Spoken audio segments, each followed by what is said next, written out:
Good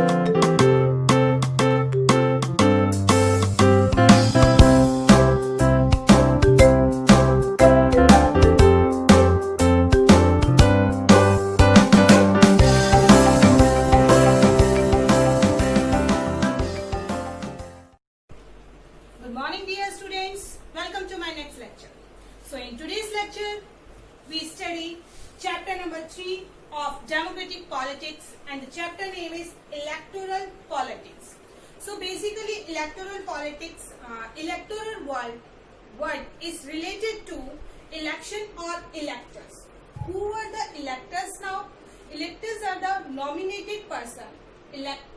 nominated person होते हैं जो पार्टी उनको कंटेस्ट करने के लिए टिकट प्रोवाइड करती है, ठीक है, वो हमारे इलेक्टर्स होते हैं। और इलेक्टोरल वर्ड हमारा कनेक्ट करता है कि पार्टी के लिए जो नॉमिनेटेड मेंबर्स होते हैं वो और किस टाइप से इलेक्शन प्रोसीजर होता है, वो सब इलेक्टोरल वर्ड से कनेक्टेड है। So in this chapter we will study the election procedure, how the candidates will be chosen.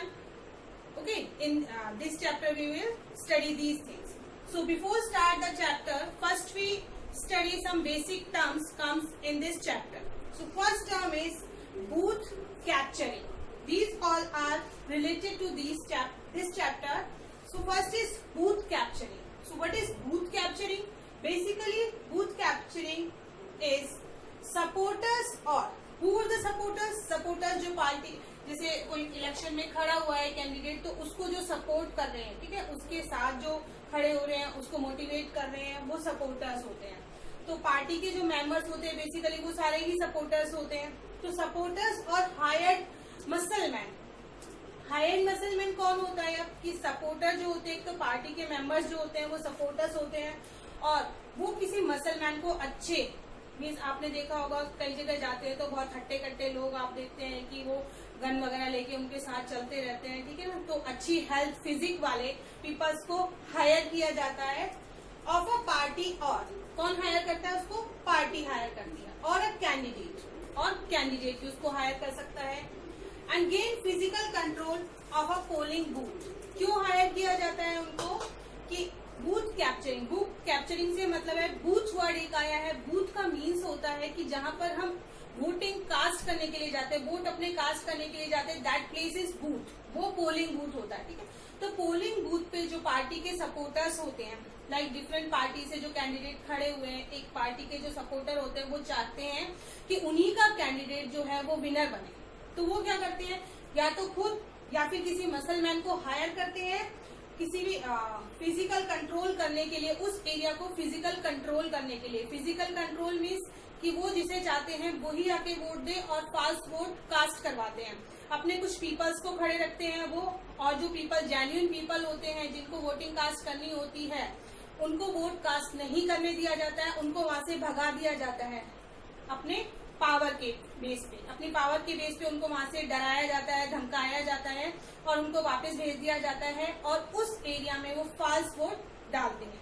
That is the booth capturing. Okay, again we see supporters और hired muscleman of a party और a candidate gain physical control of a polling booth and cast false vote by threatening means डराना धमकाना everyone और by preventing genuine voter, और उस booth पे जो हमारे genuine voters हैं वो ना आ पाए इसलिए वो आते हैं। and from reaching the polling booth, genuine voters polling booth पे ना आ पाए और false vote means झूठे वोट वो वहां पर डलवा देते हैं, ठीक है। this is the booth capturing. next term is model code of conduct. so what is model code of conduct? A set of norms and guidelines to be followed by political parties and contesting candidates during election time. कि हमारा जो model code of conduct होता है कि एक norms होती है, guidelines होती है, जो पार्टी जो हमारा कैंडिडेट खड़ा हुआ है और जो हमारी पार्टी होती है उसके लिए इंस्ट्रक्शंस उसमें होते हैं, कुछ गाइडलाइंस होती है कि इस टाइम पीरियड पे वो किसी को थ्रेटनिंग नहीं कर सकती है या किसी से जबरदस्ती वोट कास्ट नहीं करवा सकती है या अपना प्रचार नहीं करवा सकती है। तो इस टाइप की जो गाइडलाइंस होती हैं वो इलेक्शन से पहले जो मीटिंग होती है उसमें दी जाती है, उसको हम कहते हैं model code of conduct. Okay, now let's we see the next term. Next term is constituency.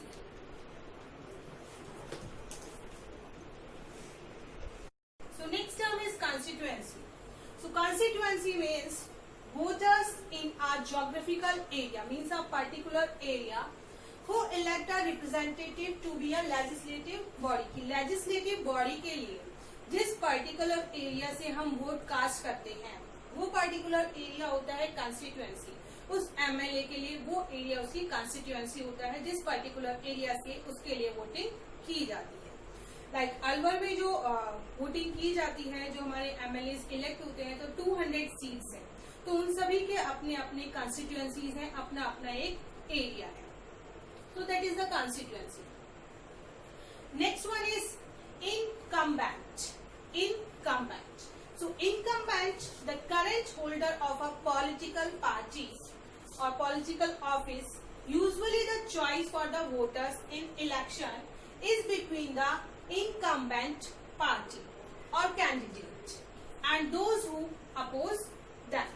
So basically incumbent का meaning होता है कि जो political party है, पॉलिटिकल पार्टी का जो ऑफिस होता है, ठीक है, पार्टी जो भी इलेक्शंस के लिए या कोई भी बात करनी होती है, कोई भी मीटिंग करनी होती है, तो उसके लिए अपना ऑफिस बना के रखती है. तो उस ऑफिस का जो लीडर होता है, बेसिकली वो लीडर कौन होता है, वोटर्स की जो चॉइस होती है, वोटर्स कौन है, हम, ठीक है ना, वी आर द वोटर्स. तो वोटर्स की जो चॉइस होती है इलेक्शन में, वोटर्स की चॉइस के अकॉर्डिंग इनकम्बेंट पार्टी का मेंबर होता है और कैंडिडेट होता है, and those who oppose them, और जो उसे अपोज करते हैं वो होते हैं incumbent. Okay. Next term is general election. तो what is the general election? We all know that the general election. General election means the Lok Sabha in the states are normally elected. की जो हमारी लोकसभा बनती है, विधानसभा भी जिसे विधान परिषद जिसे हम कहते हैं, ठीक है, तो लोकसभा बेसिकली जो होती है नॉर्मली जो इलेक्टेड किए जाते हैं या उसका एक टाइम पीरियड होता है, वो होता है हमारा 5 इयर्स का, और ये जो उसका रेगुलर टाइम पीरियड होता है, नॉर्मली हमारा जो टाइम पीरियड डिसाइडेड होता है उस तक चलती है, वो हमारे होते हैं general election. Okay. Is level playing field. So level playing field means condition in which all parties and candidates contesting in an election have equal opportunities to appeal for votes and to carry out election campaign. It means that कि वो condition level playing field is a condition जिस condition में जो हमारी party के सभी candidates होते हैं वो इलेक्शंस कंटेस्ट करते हैं, इलेक्शन लड़ते हैं, तो सभी को इक्वल अपॉर्चुनिटी मिलती है कि वोट के लिए वो अपील कर सके. जैसे आपके घर पे सभी मेंबर्स, जब वोटिंग टाइम पीरियड होता है तो आपने देखा होगा कि आपके घर पे जो भी कैंडिडेट्स खड़े हुए हैं, वो मीन्स कैंडिडेट्स पोस्ट के लिए जो खड़े हुए हैं, वो सभी आपके घर 1 बाय 1 आते हैं, तो आपसे वोट की रिक्वेस्ट करते हैं. तो इसी टाइप से लेवल प्लेइंग फील्ड का मीन्स होता है कि जो भी कैंडिडेट्स हमारे कंटेस्ट कर रहे हैं, इलेक्शन में खड़े हुए हैं, वो सभी वोट के लिए हमसे आके अपील कर सकते हैं और इलेक्शन कैंपेन्स लगा सकते हैं. It means that. Next term is rigging. So rigging means fraud and mall practices indulged by a party or a candidate to increase its vote. It includes stuffing ballot box. What is ballot box? Ballot box क्या होते हैं जिसमें हम आज के time पे तो हम क्या करते हैं कि आज के टाइम पे हम इम्प्रेशन दे के आते हैं, फिंगर इम्प्रेशन होता है, थंब इम्प्रेशन होता है, तो उसके थ्रू हमारा वोट कास्ट होता है. प्रीवियसली क्या होता था, प्रीवियसली बॉक्सेस होते थे और बॉक्सेस में हमें स्लिप दी जाती थी, उस स्लिप पे स्टैम्प करके हम उसे फोल्ड करके बॉक्स में डालते थे, वो हमारा होता था बैलेट बॉक्स. ठीक है. So ballot box by a few person by using the votes of others, recording multiple votes by the same person and bribing का बहुत ही एक अच्छा एग्जाम्पल करंट अभी जो आप देखने को मिल रहा है. जो अशोक गहलोत की पार्टी थी उसमें से सचिन पायलट जो थे वो अलग हो गए थे, उसके अलावा बहुत सारे एमएलए उनसे अलग हो गए थे, उनमें कुछ कॉन्फ्लिक्ट्स थे, तो उन्हीं कॉन्फ्लिक्ट्स की वजह से वो अलग हो चुके थे. और इसका फायदा कहा जाता है कि बीजेपी ने उठाया था. बीजेपी ने उनके मेंबर्स को, जो कांग्रेस के मेंबर्स थे, उनको ब्राइब किया था. ब्राइब करना मीन्स होता है खरीदना उनको. ठीक है. तो आपने देखा कि कांग्रेस के जो मेंबर्स थे, मेजोरिटी पार्टी उनकी थी, लेकिन अगर सचिन पायलट के साथ 19 मेंबर्स थे, 3 और इंक्लूड हो चुके थे, तो 22 मेंबर्स हो गए थे। तो 23 मेंबर्स अगर उसके पास हो जाते तो हमारी कांग्रेस की जो पार्टी है वो गिर सकती थी। तो ये सब कौन कर रहा है? ब्राइब, ऐसा आरोप लगाया जाता है, ठीक है, कि ये जो ब्राइबिंग की जा रही है, बीजेपी ब्राइबिंग कर रही थी ताकि उनकी पार्टी जो है वो गिर जाए, उसको सपोर्ट ना मिले। तो ब्राइबिंग मीन्स होता है खरीदना। तो रिगिंग का मीन्स हो गया कि फ्रॉड करना है, किसी भी तरह से किसी भी कोई भी गलत काम करना जिसके थ्रू जो कैंडिडेट्स खड़े हुए हैं उसके वोट को इंक्रीज करना। उसके लिए वो कुछ भी कर सकते थे, चाहे वो अदर कैंडिडेट्स है उनको ब्राइब कर सकते थे, मीन्स उनके वोट को खरीद सकते थे उन्हें पैसे देकर। और इसके अलावा जो बैलेट बॉक्स है, बैलेट बॉक्स में जो वोटिंग के लिए डालते हैं, हम जो स्लिप डालते हैं उसको चेंज कर सकते थे, या फिर एक ही जो पर्सन की स्लिप है उसको 3 या 4 में काउंट कर सकते थे। तो इसके लिए जो हमारे पोलिंग बूथ के ऑफिसर्स हैं उनको वो ब्राइब करते थे, जिससे वो उनका सपोर्ट करे और उसको अच्छी से, और उनका जो कैंडिडेट है उसके फेवर में ज्यादा से ज्यादा वोट काउंट हो और वो इलेक्शन में जीत जाए। So this is the rigging. So next term is turn out. Basically turn out जो वर्ड है, एवरी फील्ड के लिए इसका डिफरेंट मीनिंग होता है। लाइक बिजनेस की बात करें तो बिजनेस में इसका मीनिंग होता है कि कितने पैसे कमाए, कितने कंपनी ने कितने का बिजनेस किया, वो टर्न आउट होता है। और अगर हमें इलेक्शंस की फील्ड में इसकी हम बात करें तो टर्न आउट का मीन्स होता है the percentage of eligible voters who cast their vote in election. Percentage होता है वोटर्स का जो इलेक्शंस में वोट कास्ट करते हैं, उनका कितना परसेंटेज आया। मीन 74, जैसे न्यूज आती है कि वोटिंग के बाद दूसरे दिन न्यूज आती है, न्यूज़पेपर में आप पढ़ते हैं कि उसमें लिखा होता है कि 74% ने पीपल्स ने वोट कास्ट किया। तो वो जो परसेंटेज होता है वो टर्न आउट होता है। Next term is by election. So by election में होता है इफ अ रिप्रेजेंटेटिव जो कैंडिडेट है हमारा, जो हमने चुना था जिसको, ठीक है ना, उस एरिया से जिसे हमने इलेक्ट किया था, that is the representative from a constituency. उस पर्टिकुलर कंस्टिट्यूएंसी का रिप्रेजेंटेटिव अगर मर जाता है, ठीक है, वाइल इन ऑफिस में रहते हुए, मीन्स उसका टाइम पीरियड चल रहा है 5 ईयर्स के लिए, हमने उसे इलेक्ट किया था, इस 5 ईयर की ड्यूरेशन में उसकी डेथ हो जाती है, या फिर if the office falls vacant any other for any other reason the office falls vacant. किसी और रीजन से भी, या तो उसकी डेथ हो जाती है या किसी और रीजन से जो ऑफिस होता है वो वैकेंट रहता है। क्यों? और रीजन क्या हो सकते हैं? लाइक उसने रेजिग्नेशन दे दिया, ठीक है, तो ये और रीजन हमारे हो सकते हैं। तो इस कंडीशन में जो हमारे फ्रेश इलेक्शंस होते हैं, फ्रेश इलेक्शंस मीन दोबारा से इलेक्शंस उस पर्टिकुलर कॉन्स्टिट्यूएंसी में कराए जाते हैं, जिससे उसका जो ऑफिस है वो वेकेंट ना रहे और वो जो पोस्ट है वो किसी और पीपल को मिले और वो वहां पर जाकर वर्क कर सके। So that is the by election. Next term is mid term election. अब मिड टर्म इलेक्शन क्या है? इसका एक बहुत ही करंट एग्जाम्पल अभी हमें देखने को मिल रहा है हमारे अलवर में, मीन्स हमारे राजस्थान में हमें देख रहे हैं कि अशोक गहलोत की जो गवर्नमेंट है, अशोक गहलोत की गवर्नमेंट में से सचिन पायलट जो है किसी भी कॉन्फ्लिक्ट की वजह से वो अलग हो गए हैं। तो उनमें जो अलग हुए हैं, ठीक है, तो अपने साथ वो जो पूरी गवर्नमेंट की, हमारी गवर्नमेंट कैसे बनती है जब मेजोरिटी पार्टी होती है गवर्नमेंट में, ठीक है, तो मेजोरिटी जो मेंबर्स होते हैं, जैसे 200 सीट्स है तो 200 सीट्स में 100 सीट किसी एक पार्टी को लेनी होती है, तब वो मेजोरिटी पार्टी बनती है और उस पार्टी की गवर्नमेंट हमारी बनती है। अगर उससे कम सीट उसके पास हुई तो वो पार्टी की गवर्नमेंट नहीं बनेगी। तो इसी टाइप से 203 जो सीट्स है वो हमारे अशोक गहलोत के पास है अभी। 200 सीट में से जो मेजोरिटी सीट है वो अशोक गहलोत के पास है, उसमें से जो 19 मेंबर्स हैं वो सचिन पायलट के साथ पार्टी छोड़कर चले गए, मीन्स 19 मेंबर उनके पास से कम हो गए। और बीजेपी को जो सीट मिली थी उसमें वो कितने से हारी थी? वो हारी थी बीजेपी उसे 23 मेंबर से। इट मीन्स अगर कांग्रेस के 23 मेंबर्स कम हो जाते तो कांग्रेस की पार्टी गिर सकती थी, मीन्स दोबारा इलेक्शन होते, कांग्रेस की सरकार जो है वो गिर जाती। बट सचिन पायलट के साथ ओनली 19 मेंबर्स सेपरेट हुए और 3 मेंबर्स उन्होंने अदर पार्टीज के थे जो ज्वाइन हो गए कांग्रेस छोड़कर। तो टोटल 22 मेंबर्स सेपरेट हुए।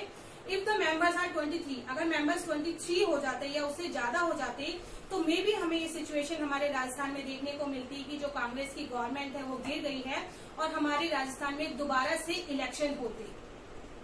दोबारा से जो इलेक्शन होते उनको हम कहते हैं मिड टर्म इलेक्शन। वो अगर दोबारा से इलेक्शन होते उन्हें हम कहते हैं मिड टर्म इलेक्शन। तो इसका मीनिंग होता है if the Lok Sabha any of the state assembly, कि लोकसभा या कोई भी स्टेट असेंबली जो है डिसॉल्व हो जाती है before the time period 5 years का है, उससे पहले ही अगर वो डिसॉल्व हो जाती है या एक्सपायरी हो जाती है किसी भी रीजन से, अपनी फुल टर्म कंप्लीट नहीं कर पाती है, उस कंडीशन में जो फ्रेश इलेक्शंस होते हैं टाइम के बीच में, मीन्स टाइम कंप्लीट नहीं हुआ है उससे पहले ही जो इलेक्शन हो गए उनको हम कहते हैं मिड टर्म इलेक्शन।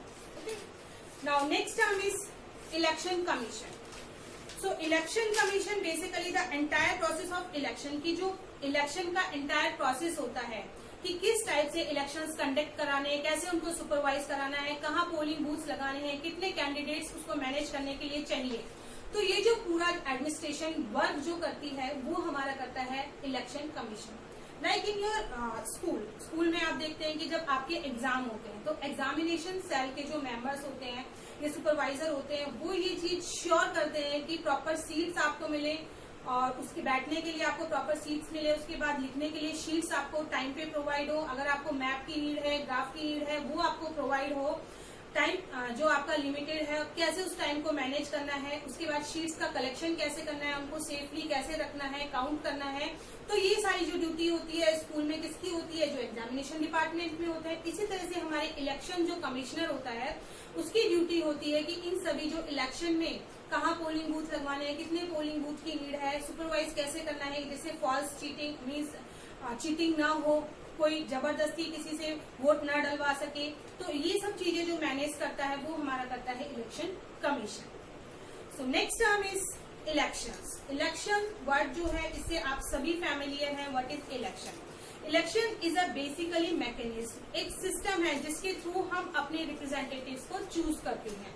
तो इलेक्शन इज अ सिस्टम और mechanism through which we can choose our representative, that is the election. So again we see all the terms. First is booth capturing. Basically booth capturing होता है कि किसी भी party का जो candidate है, किसी भी पार्टी के कैंडिडेट को फेवर करने के लिए तो उस पार्टी के जो मेंबर्स होते हैं या सपोर्टर्स होते हैं वो प्लस वो एक मसल मैन को हायर करते हैं, एक फिजिकली स्ट्रांग पर्सन को हायर करते हैं जिससे लोग उससे डर जाएं और डर के उस पोलिंग बूथ पे वोटिंग कास्ट करने के लिए ना आ पाए। तो जेन्युइन जो वोटर्स होते हैं उस एरिया में पोलिंग बूथ पर नहीं आ पाते हैं मसल मैन के डर से, या फिर जो सपोर्टर्स होते हैं उनको डरा के धमका के उनको भेज देते हैं वापस और उसकी जगह फास्ट वोट डलवाए जाते हैं। तो ये सब जो काम होता है किसके थ्रू होता है? Booth capturing. बूथ होता है जिस जगह पर वोटिंग हमारे कास्ट होने वाले हैं, दैट इज द बूथ, और उसको कैप्चर, उसको अपने कंट्रोल में ले लिया जाता है। किसी भी एक पार्टी को विनर बनाने के लिए उसके जो मेंबर्स होते हैं वो इस तरह का काम करते हैं। नेक्स्ट है model code of conduct. So model code of conduct basically है जब हमारे इलेक्शंस होते हैं तो उससे पहले जो कैंडिडेट होते हैं, किसी भी पार्टी के कैंडिडेट होते हैं और उसके जो मेंबर्स होते हैं सभी को एक गाइडलाइंस प्रोवाइड होती है कि कैंडिडेट से पहले उनको 48 आवर्स पहले उनको जो है अपना प्रचार रोकना पड़ेगा और इससे रिलेटेड और बहुत सारी गाइडलाइंस उनको प्रोवाइड करवाई जाती है। इसी को कहते हैं model code of conduct. Next है कॉन्स्टिट्यूएंसी। कॉन्स्टिट्यूएंसी हमने डिस्कस किया था कि constituency is basically a particular region from that a representative elects a election elect करता है, उसी रीजन से उसको वोट मिलते हैं। तो वो पर्टिकुलर रीजन उसका हो गया कॉन्स्टिट्यूएंसी। नेक्स्ट है level playing field. Basically level playing field जो होती है इसका मतलब होता है कि वो कंडीशन जिसमें जो हमारे जो भी रिप्रेजेंटेटिव हैं जो इलेक्शन कंटेस्ट कर रहे हैं, इलेक्शन लड़ना चाहते हैं, उनको सभी को प्रॉपर वे में या फिर सभी को इक्वली स्कोप दिया जाए कि वो अपने का प्रचार कर सके और सभी के घर घर जाकर वोटिंग की रिक्वेस्ट कर सके। जैसे आपने भी आप देखते हैं कि जो इलेक्शन टाइम होता है उसमें बहुत सारे लोग जो रिप्रेजेंटेटिव्स होते हैं वो आपके घर पर आते हैं, आपसे वोट की रिक्वेस्ट करते हैं। तो सभी को इक्वल अपॉर्चुनिटी देना, that is the level playing field. Next one is rigging. So what is rigging? Basically rigging का मीन्स होता है फ्रॉड के थ्रू या फिर किसी भी गलत काम के थ्रू जो कैंडिडेट्स हमारे होते हैं उनके लिए वोटर्स को इंक्रीज करना। वो किसी भी तरह से इंक्रीज कर सकते हैं, या तो वोटर्स को वो खरीद सकते हैं पैसे देकर या किसी और चीज का लालच देकर, या फिर उनको डरा धमका कर भेज सकते हैं, that is the rigging. Next is turnout. Turnout हमने समझ ही लिया था कि जो भी वोटिंग होती है हमारे यहाँ पर, वो जो वोटिंग परसेंटेज होता है, वोटिंग पीपल का परसेंटेज होता है, वो ही हमारा होता है turnout. Next one is general election. Basically general election जो होते हैं हमारे, जो रेगुलर इलेक्शंस होते हैं हमारे एवरी 5 ईयर्स पे, वो हमारे जनरल इलेक्शंस होते हैं। बाय इलेक्शन होता है, बाय इलेक्शन में जो हमारा रिप्रेजेंटेटिव होता है वो अगर उसकी डेथ हो जाती है या फिर वो रेजिग्नेशन देता है, तो उस कंडीशन में उसका जो एरिया है,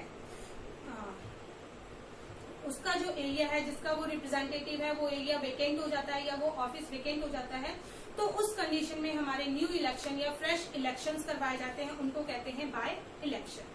मिड टर्म इलेक्शन, अगर बीच में ही कोई सरकार गिर जाती है तो दोबारा से जो इलेक्शन कराए जाते हैं दूसरी सरकार बनाने के लिए, वो होते हैं हमारे mid term election. Election commission, those who support the means those who manage all the things related to election, वो हमारा इलेक्शन कमीशन होता है। इलेक्शन वो प्रोसेस है जिसके थ्रू हमारे जो मेंबर्स होते हैं, ठीक है, हमारे मेंबर्स को हम इलेक्ट करते हैं, जो रिप्रेजेंटेटिव हम चाहते हैं उसको वोटिंग कास्ट करके उसको हम इलेक्ट करते हैं। That is the election procedure.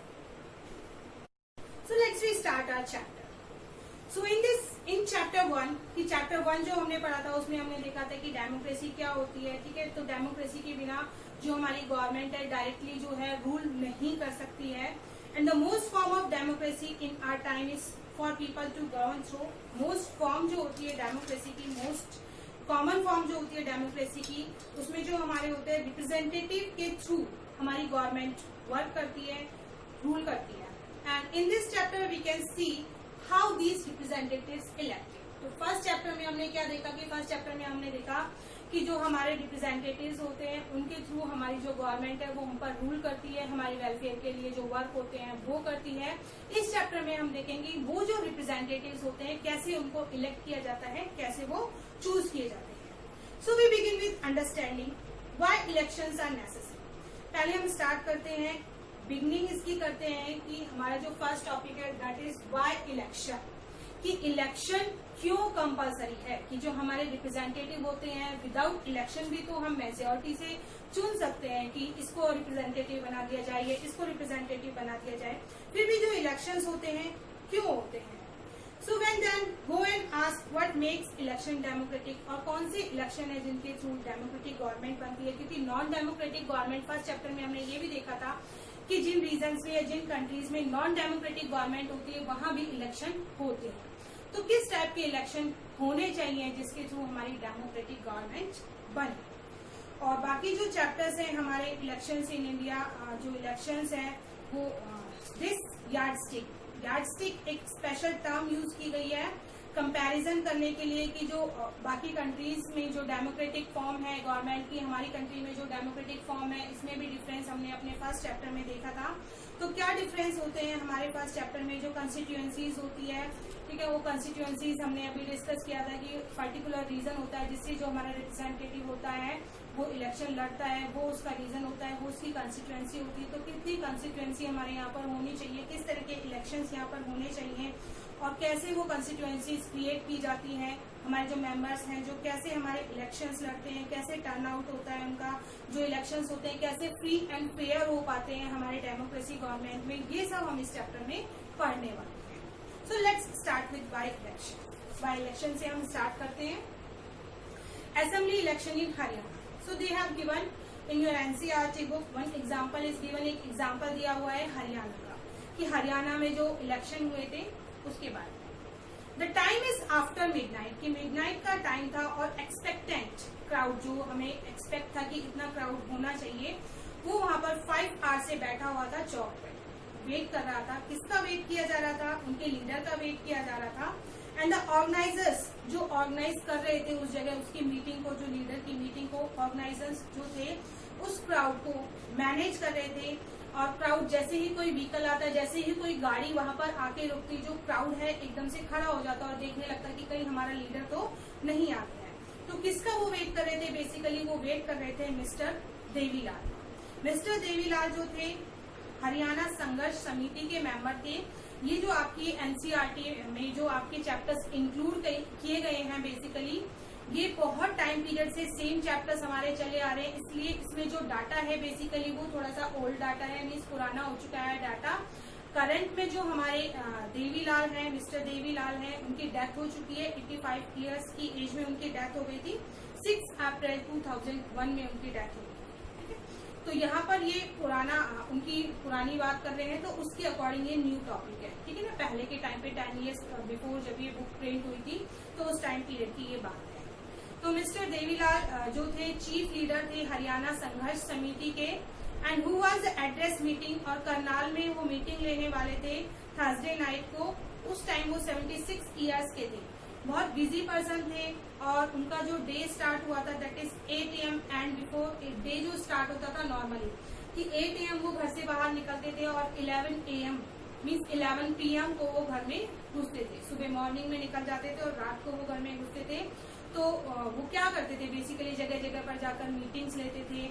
Already अभी तक भी आज की कंडीशन को बता रहे हूँ कि जब वो क्राउड उनका वेट कर रहा था कि 9 मीटिंग्स वो ले चुके थे, उनको एड्रेस कर चुके थे, और ये उनका जो टाइम है, कंटिन्यू रूटीन है, 23 मंथ से उनका इसी टाइप से चल रहा था, क्योंकि वो नेक्स्ट इलेक्शन के लिए अपने आप को प्रिपेयर कर रहे थे कि नेक्स्ट इलेक्शन जब होगा उसमें वो जीतना चाहते थे, इसके लिए वो अपने आप को प्रिपेयर कर रहे थे। तो देवीलाल जो थे, मिस्टर देवीलाल हरियाणा संघर्ष समिति के मेंबर थे, और 1977 से 79 तक ये चीफ मिनिस्टर रहे थे हरियाणा के। उसके बाद इनकी गवर्नमेंट जो है डिसॉल्व हो गई थी। अगेन फिर से ये चीफ मिनिस्टर बने 87 से 89 तक। उसके बाद 89 के बाद ये डिप्टी प्राइम मिनिस्टर बन गए थे इंडिया के। डिप्टी प्राइम मिनिस्टर की पोस्ट इन्हें मिल गई थी, तो फिर से जो हरियाणा की जो असेंबली थी वो डिसॉल्व हो गई। तो इनके बारे में इन्होंने बताया है कि जो न्यूज़पेपर की रिपोर्ट थी उसके अकॉर्डिंग हरियाणा में इलेक्शन हुए थे 87 में, और 87 में जो इलेक्शन हुए थे उसके लिए वो प्रिपरेशन कर रहे थे। 87 में इलेक्शन में उन्होंने मेजोरिटी ली, और मेजोरिटी के साथ वो विनर हुए थे और हरियाणा के चीफ मिनिस्टर बने थे। और ये जो मेजोरिटी उन्होंने ली थी, जो टोटल 90 सीट थी हरियाणा में, उसमें से 60 सीट ओनली उनकी पार्टी ने ली थी, और उनकी पार्टी का नेम था इंडियन नेशनल लोक दल। उनकी पार्टी का नेम था इंडियन नेशनल लोक दल। तो मेजोरिटी मीन्स उनकी सिर्फ अकेली उनकी ही पार्टी ने 60 सीट्स ली थी। उसके अलावा टोटल और पार्टीज के जो मेंबर्स थे वो भी उनकी पार्टी में इंक्लूड हो गए थे। तो टोटल 90 में से 76 सीट इनकी पार्टी को मिली थी। And the state has been, अभी तक जो स्टेट था that is ruled by since 82 से 87 तक का जो टाइम पीरियड था, इसमें कौन रूल कर रहा था हरियाणा में? अभी तक गवर्नमेंट जो रूल कर रही थी वो कांग्रेस की गवर्नमेंट यहाँ पर रूल कर रही थी, और जो देवीलाल चौधरी थे ये उसके अपोजिशन लीडर थे। मीन्स अपोजिट पार्टी होती है, जैसे बीजेपी इस टाइम अगर राजस्थान में हमारी कांग्रेस गवर्नमेंट रूल कर रही है तो बीजेपी उसकी अपोजिशन पार्टी है। तो इस टाइप से अपोजिशन पार्टी के थे वो, और उन्होंने उस टाइम पीरियड पे जब कांग्रेस रूल कर रही थी, कौन से टाइम पीरियड पे? सिंस 82 से 87 का जो टाइम पीरियड है, उस टाइम पीरियड पे देवीलाल जो चौधरी थे उन्होंने अपनी एक ऑर्गेनाइजेशन बनाई और जो मूवमेंट स्टार्ट किया, उस मूवमेंट को नाम दिया उन्होंने न्याय युद्ध उन्होंने मूवमेंट स्टार्ट किया। ये जो मूवमेंट था, स्ट्रगल थी एक तरह से बेसिकली, कि जो किसान थे उनके लिए मूवमेंट स्टार्ट किया था कि किसान जो हमारे हैं, फार्मर्स जो हैं, उनको बहुत सारी प्रॉब्लम्स फेस करनी पड़ती है। उन्हें लोन, कई बार वो कंडीशन ऐसी हो जाती है, उनकी फसल जो है, क्रॉप्स डिस्ट्रॉय हो जाती है, वो लोन भी पे नहीं कर पाते हैं। तो उनके लिए उन्होंने एक मूवमेंट स्टार्ट किया, उसे नाम दिया न्याय युद्ध, और इसका मीनिंग होता है स्ट्रगल फॉर जस्टिस। तो न्यू पार्टी उन्होंने बना ली थी न्याय युद्ध के साथ ही, और उस न्यू पार्टी का नेम था Lok Dal. This party join other opposition party, ठीक है, उसकी पार्टी ने और जो कांग्रेस की अपोजिशन पार्टी थी उस पार्टी को ज्वाइन कर लिया था, और सभी मिलकर कांग्रेस के अगेंस्ट हो गए थे।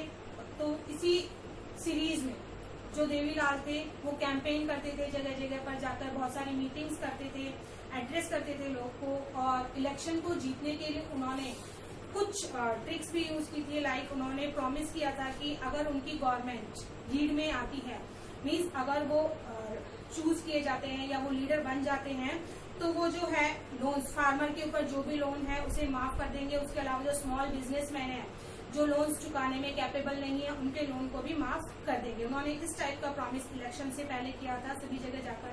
बेसिकली आज के टाइम पे भी आप देखते हैं कि जो भी हमसे वोट मांगने के लिए आता है वो हमसे तरह तरह के प्रॉमिस करता है। तो इस टाइप का प्रॉमिस देवीलाल ने भी किया था पीपल से।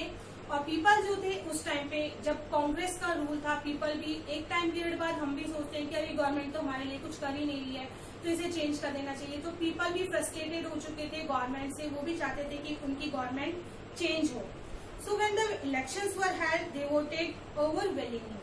ठीक है, इलेक्शन जब हेल्ड हुए तो बिग क्वांटिटी में जो वोट्स थे उन्होंने लोक दल पार्टी और उसकी जो हेल्पिंग पार्टी थी, जो लोक दल के साथ मिलकर गवर्नमेंट बनाने वाली थी, उनकी पार्टी को वोट दिए और टोटल 76 वोट उन्हें 90 में से 76 वोट मिले और 60 वोट्स केवल लोकदल पार्टी के पास ही आए और बाकी जो 5 सीट थी कांग्रेस के पास सिर्फ 5 सीट्स थी।